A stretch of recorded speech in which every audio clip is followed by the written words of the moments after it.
Hi, and welcome back to the second in a series of instructional videos for DIYModLoader. Where we left off, we had just installed DIYModLoader. Now we're going to run it.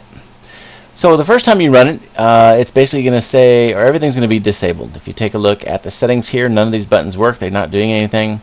These buttons will do something because it allows you to make changes to these setting files.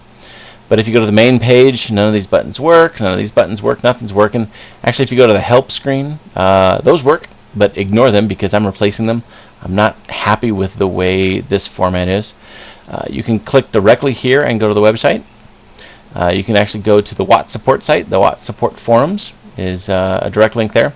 Oh, and DIYModLoader does support screen maximizing the screen. I'll do it now.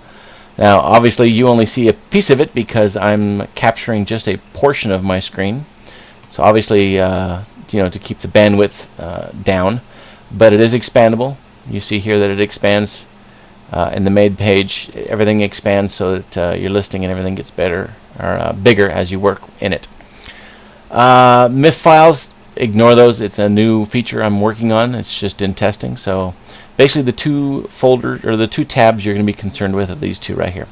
So, congratulations, you are a tomato. That's right. Believe it or not, this color actually is tomato. I'm not making that up. Game path, very easy. It wants to know what version of Watt you're running, where it is. Just simply double-click, and it's going to bring up a standard dialog. I'm going to point this to my C drive, games. World of Tanks, ignore that. That was just there because no, just ignore that. World of Tanks, click OK. It's still tomato because you're not done yet. Underneath here, mod storage path.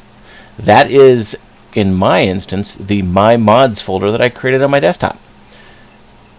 And it's asking me which subfolder. Now, unfortunately, this is a weird Windows bug. It doesn't like showing me that in certain ways, the 2 in 092, but I know that's what it is, so I'm going to click that. And sure enough, that's the full path. Now, believe it or not, these are changeable, like this. So if later I make an 093 folder, it will then see it and turn green. But there's no 093 folder, so it goes back to 2. There's a green folder. We'll cover these tuning and performance options in the next or in one of the future videos. Right now, I just want to cover the basics. So, your XML. This is the default XML, and you can create new ones, and we'll cover that again in an advanced video. But we're going to cover the basics now. We're going to go to the main page. Now, you notice main page, it was blank. By the way, you can hit this clear list, and that'll basically wipe it out. This is what it started with. But since you typed in a valid path here, it's going to go to the main page, and then when you click on main page, it's going to say, I'm blank. Okay, I'm going to refresh your mods. And basically all it does is click this refresh mod button right there. And you can click this all day long. All it does is it's going to search this folder for any names that it doesn't have. Now, one thing you'll notice is Hangar Batcave is orange, and you're asking yourself, what does that mean? Well, don't fret. It just means that there's extra folders in that mod besides res or res mods. If it was a tomato colored one, and we'll cover that later, that means that your folder no longer exists. But don't worry about it. We'll cover that and how to fix for that. So, what do you do from this screen? Well, it's pretty darn simple. The first thing we're going to want to do is we're going to want to organize this a bit. It seems a little just clustered. So the first thing I notice is I've got some skins. Yay, skins! All right, so what I'm going to do is we have groups. We have multi-select group and single select. You wondering what that is? Very simple. For any group of mods where you're going to select one or more of the mods, that would be considered a multi-select. Skins would be a good example. So white tank skins, now you have to have one selected here. You click add group, and I'm going to call this skins. And you notice that group says group multi skins. It adds it to the top of the list and automatically puts my white tanks there. Now you can drag and drop more skins up there. Drag and drop. That's it. You drop wherever the target of dropping of this, and you can actually take them out of the mod or of the group the same way. So whatever highlighted mod you're highlighting it as you move, it's going to drop the new mod underneath that one, just like that. You can actually change the order the same way. Simple. Sites was another one. Now with sites, that is special because that is a single select. And we're going to say sites because really you can only have one site at a time. And we don't want to accidentally try to load two sites, and if they've got multiple files, it can cause some serious errors. So we've got two sites. We got a roughnet site, and we got this sniper site here with armor calculator. And a single select group is very simple. That means that only one mod in the group can be selected at any one time. And you notice each time I select the other one, it clears the rest. A multi-select group, you can select 1, 2, 3, forget the middle one, whatever you want. It's very simple. For the rest, you know what? I'm just going to throw these into a multi-select miscellaneous. And you could have hanger mods. In fact, you know what? I want that as a hanger mod or a hanger group because it just helps to keep them organized. Because I know that my no intro video is a hanger mod.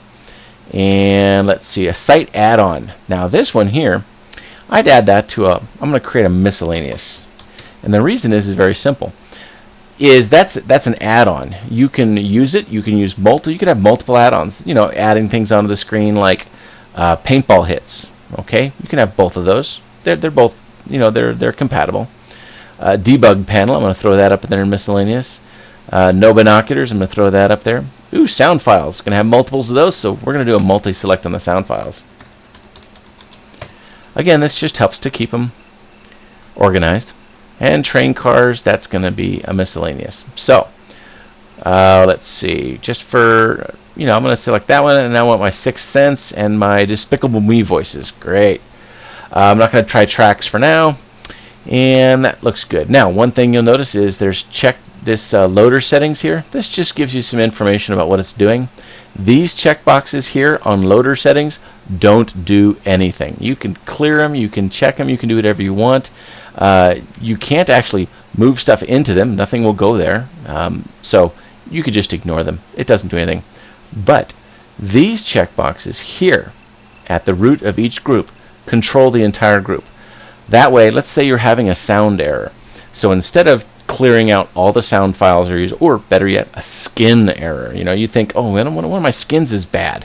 So instead of trying to clear each one at a time, just come up here, deselect the group, and when you run DIYModLoader, it will not load that entire group. The entire group will be ignored.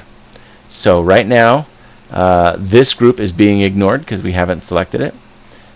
This group is going to run, and it's only going to run a single one. Remember, this is a single select. Let's see, let's load this group, and we'll just leave it like that.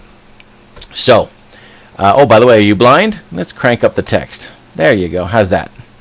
Or you can move it back down because I'm blind. Ha!